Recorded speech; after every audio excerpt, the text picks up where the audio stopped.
Welcome back to week 2. We've got one more video for week 2 that's going to demonstrate how the SAM quizzes work and what the purpose of the training is for, and this is a required video. And as I mentioned, most of the weeks now after this we'll just have the one video, the lecture demonstrating the case completion, and even in the test weeks we'll have a video that kind of goes over what's on the test, just a short video to prep you for the test.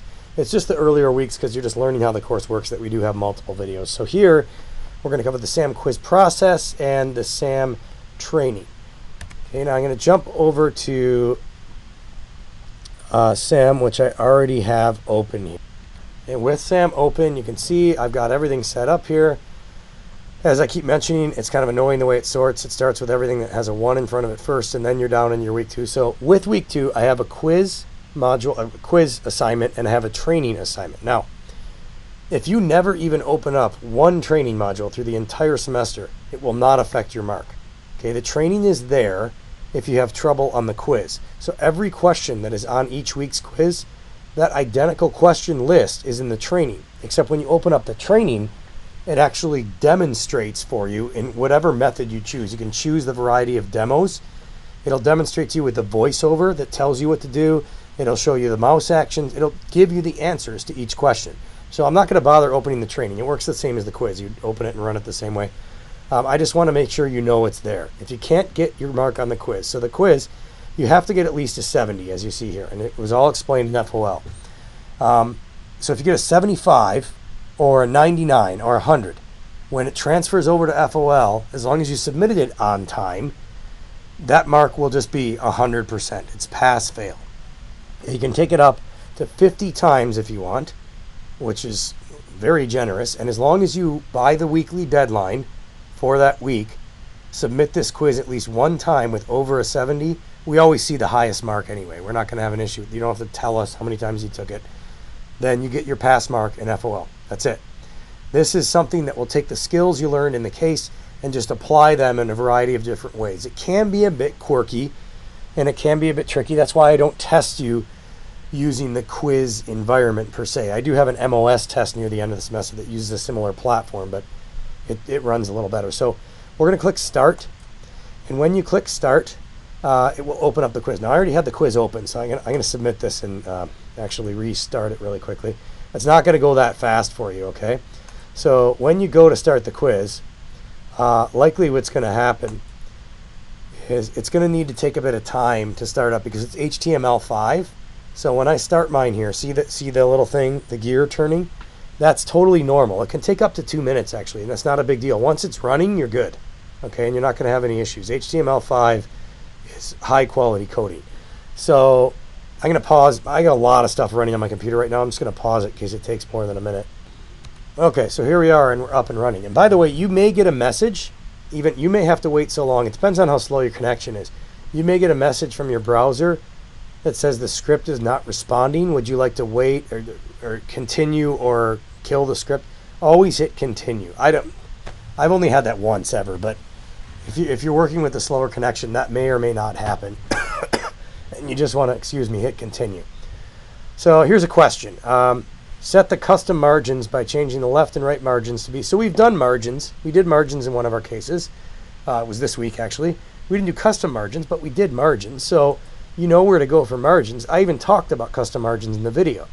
So go to custom margins and just type it in. So you may have questions like this that are like a variation of what we've done in the case. That doesn't mean it's not fair, guys. We're just trying to get you to explore these menus a little deeper. And that's the whole point of the quizzes. And keep in mind, they're only worth 1%. And if you go in and you don't know how to do it, the training is there. It gives you the answers. That's the whole point. So I'm going to go to right 0.4. And do not change the top and bottom. Left 0.4 as well. It says right and left. I'm going to click OK.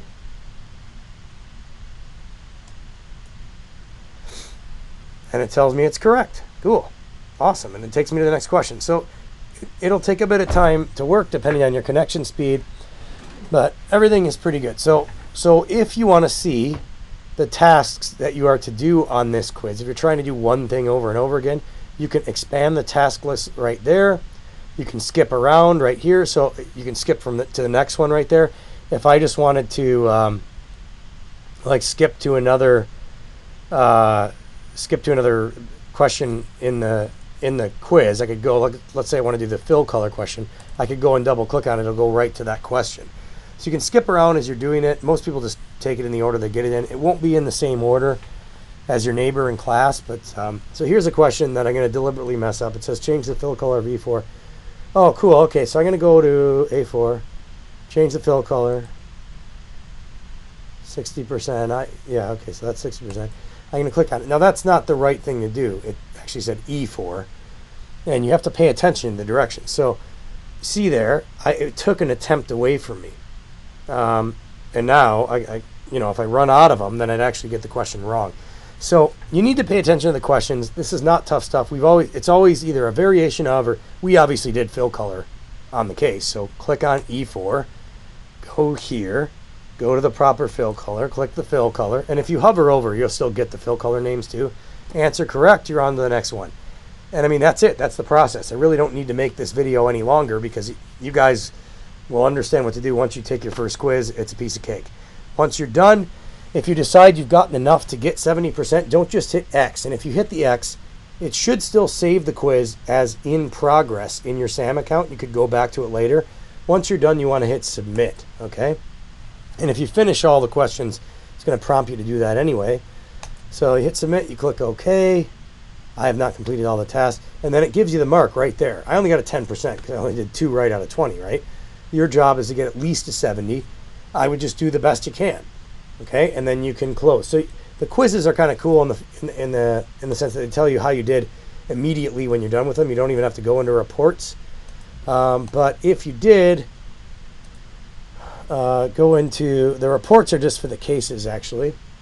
So if you go into the reports here, oh no, the quizzes are there too. They must have put that in for 2016.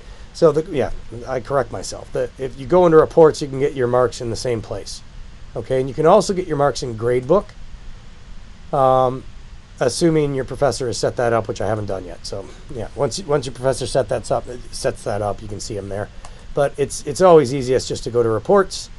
And the quizzes, guys, once again, if you don't get a 70 and you're struggling with it, you go to the training and it shows you how to do every single question on the quiz. Okay, and that's it. I will see you next week for our week 3 lecture. Over and out.